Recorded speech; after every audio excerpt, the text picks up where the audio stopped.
Mitakeyape, Buju. I'm Mary Kunesh-Podein. I live in Minnesota, and I'm a Minnesota state legislator.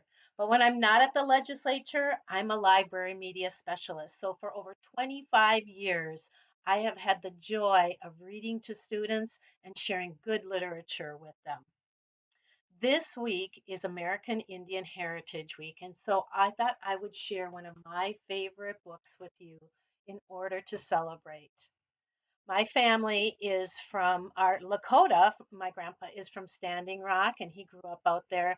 He would tell us all the kind of crazy stories growing up. I'm sure it wasn't always as much fun and games as he made it sound out to be, but I sure appreciate the stories that he shared with us.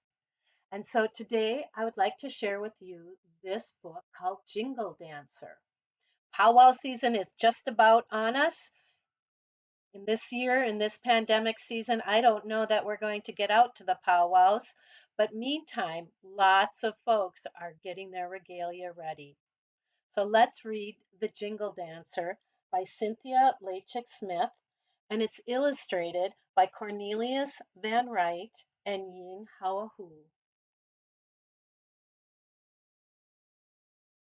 This is a book where Jenna hopes to dance at the next powwow, but where will she find enough jingles for her dress? I'll show you our title page.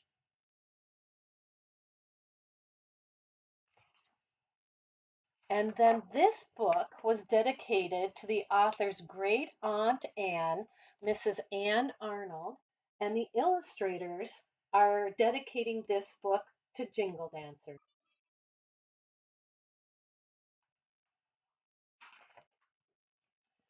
Tink, tink, tink, sang cone shaped jingles sewn to Grandma Wolf's dress. Every grandma bounce step brought clattering tinks as light blurred silver against the jingles of tin. Jenna daydreamed at the kitchen table, tasting honey on fry bread, her heart beating to the boom, boom, boom of the powwow drum.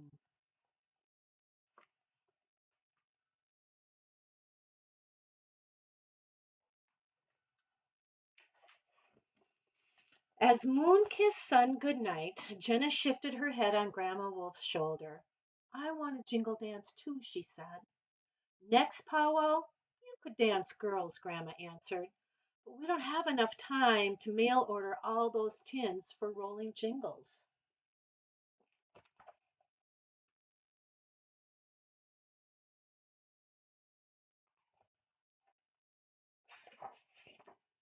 Again and again, Jenna watched a videotape of Grandma Wolf jingle dancing. That's how you learn. You watch and learn.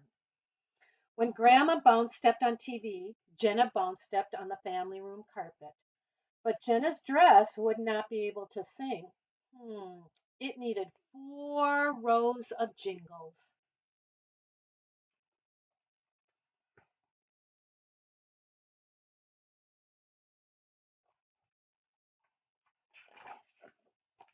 As sun fetched morning, Jenna danced east to Great Aunt Sis's porch.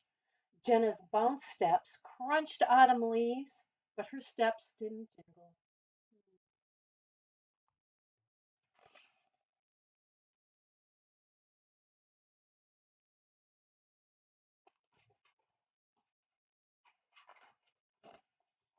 Once again, Great Aunt Sis told Jenna a Muscogee Creek story about Bat. Although other animals had said he was too small to make a difference, Bat won a ball game by flying high and catching a ball in his teeth. Rising sunlight reached through a window pane and flashed against what was that hanging in Aunt Sis's bedroom? Jingles on a dress that had been quiet too long. May I borrow enough jingles to make a row? Jenna asked, not wanting to take so many that Aunt Sis's dress would lose its voice. You may, Aunt Sis answered, rubbing her calves. My legs don't work so good anymore. Will you dance for me? I will, said Jenna, with a kiss on Aunt Sis's cheek. And now Jenna's dress needed 3 more rows.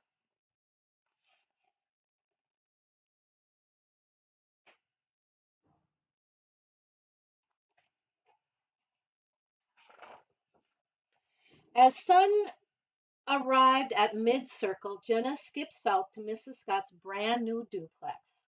At Jenna's side, the jingles clanked. Mrs. Scott led Jenna into the kitchen, and once again, Jenna rolled dough and Mrs. Scott fried it. May I borrow enough jingles to make a row? Jenna asked, not wanting to take so many that Mrs. Scott's dress would lose its voice. You may, said Mrs. Scott, tossing flour with her apron. At powwow, I'll be so busy selling fry bread and Indian tacos. But will you dance for me? I will, said Jenna with a high five. And now Jenna's dress needed two more rows.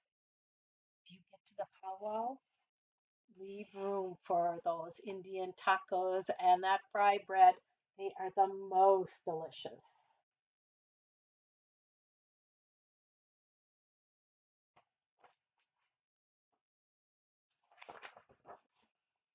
As Sun caught a glimpse of Moon, Jenna strolled west to Cousin Elizabeth's apartment. At Jenna's side, the jingles clanked. Elizabeth had arrived home late from the law firm.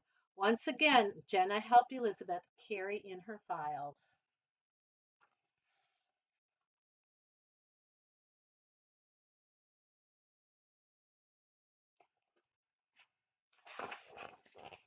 May I borrow enough jingles to make a row? Jenna asked, not wanting to take so many that Elizabeth's dress would lose its voice. You may, Elizabeth answered, burrowing through her messy closet for her jingle dress. This weekend, I'm working on a big case and I'm not going to be able to go to the powwow. Will you dance for me, though? I will, said Jenna, clasping her cousin's hands.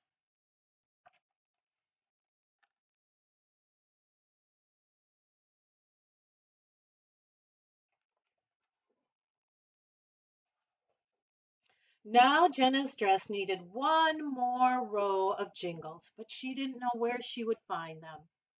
As Moon glowed pale, Jenna shuffled north to Grandma Wolf's. At Jenna's side, the jingle sat silent. High above, the clouds were wavering over her like worried ghosts. When Jenna tugged open the door, Jingles sang, tink, tink, tink. Grandma, Grandma Wolf was dancing on the TV. Jenna breathed in every hey, a ho, ho about powwow song. Her heart beat boom, boom, boom, boom to the pounding of the drum. On the family carpet, beaded moccasins waited for Jenna's feet. She shucked off a sneaker and slipped on a moccasin that long before had danced on the feet of Grandma Wolf. Jenna knew where she was going to find her fourth row.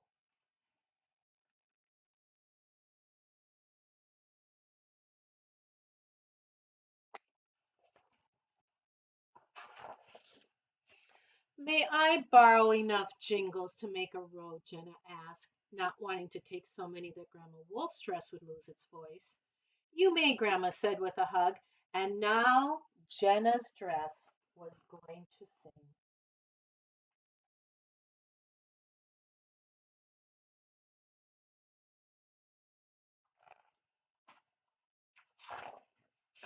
Every night that week, Jenna helped Grandma Wolf sew on jingles and bring together the dance regalia. And every night, Jenna practiced her bounce.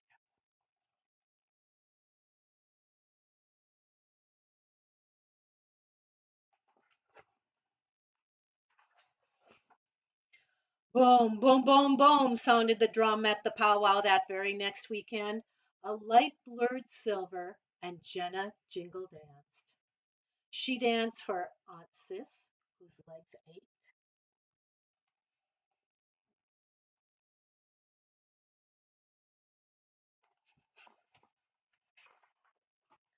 She danced for Mrs. Scott, who sold the fry bread.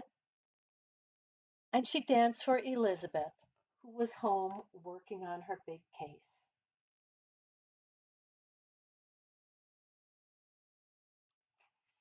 And of course, Jenna danced for Grandma Wolf, who warmed like the sun. Tink, tink, tink, tink.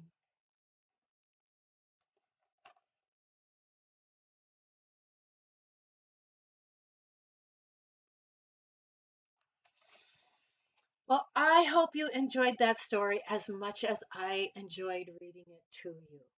One of the things that I really like about this book is that the author puts some information and notes in the back about Jenna and about the custom of jingle dancing. So I'd like to read a little bit of information for you. In this story, Jenna is a member of the Muscogee Creek Nation, and she's also Ojibway, and those are our Minnesota Chippewa and Anishinaabe folks. She lives with her family in Oklahoma. The home of the Ojibway people in the Great Lake region of the United States and Canada is where Ojibway women and other Native women of Canada are often credited as the first jingle dress dancers. And although today's graceful, dignified jingle dancers include girls and women of most nations, a number of traditional stories explain the origin and the purpose of the jingle dress dance, and most of them touch on the themes of healing and prayers. We need that during this pandemic time.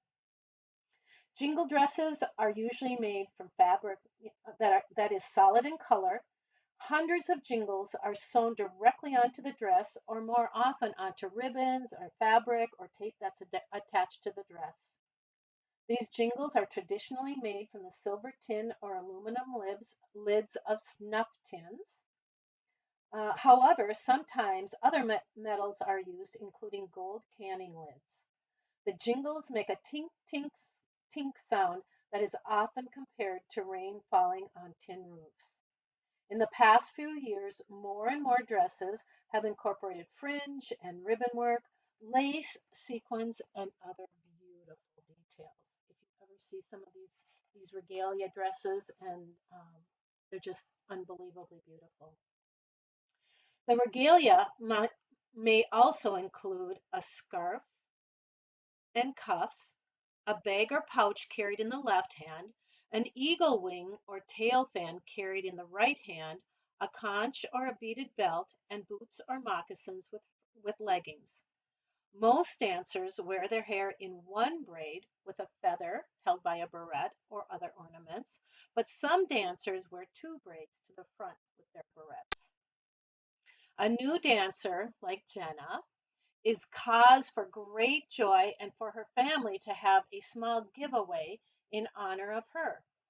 Fine gifts are given not to the person who is being honored, but to others instead.